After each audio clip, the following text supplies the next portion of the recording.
The role of the European Investment Fund as it relates to small and medium enterprises must be very important in the current crisis. Would you explain a little about what's going on relating to funding? Sure. We are positioned as the risk-taking arm of the European Investment Bank Group, dedicated to SMEs and financing innovation and entrepreneurship. That's always been our positioning. But right now there's an intensity of activity because there's a crisis of confidence both in the financing of the equity needs, the capital needs of small and early stage businesses, as well as their longer-term growth financing requirements through debt and other instruments. So right now we're doubling our efforts. In fact, our activity has doubled over the last 18 months with an equivalent impact across the European Union, particularly focusing on challenged countries.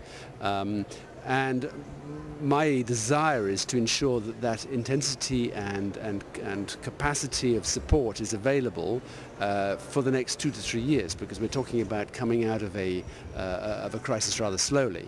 And so you can expect us to be broadening our product offering and deepening our impact geographically in order to ensure that we have support for the most challenged economies and the SMEs within those. Okay, now, interestingly, at the moment, we've seen in the news so many different stories relating to how the lending to small businesses has essentially dried up from the banking industry. The European Investment Fund, bearing in mind your role, must be involved at some stage in this. Would you explain, what you're doing and how you're helping? Sure. Well, this half of the business, which is our guarantees of portfolios of lending and leasing by banks, but also more and more joint funding effort with the banks, is taking a strip of the risk away from the banks. Sometimes the first part of the risk, sometimes some other element of the risk, which is a catalyzing factor. It makes the banks just go over the hump and take that decision to lend to their underlying customer. The need for that is absolutely paramount because the banks have without question increased their risk standards way beyond where they were 2 or 3 years ago.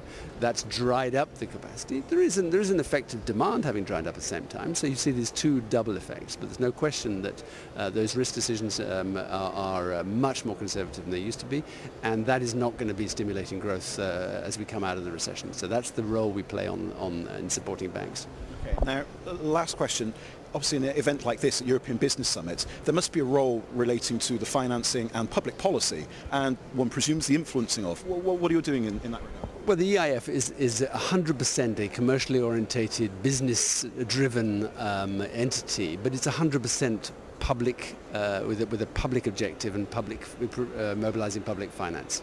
And so we try and get that blend right. So we're constantly working with national governments, the European Commission, in order to structure instruments which are appropriate and simple to implement. And that work is ongoing.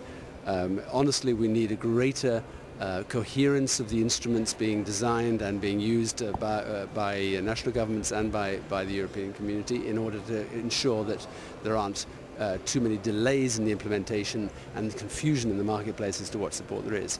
So there is a big effort required in that area.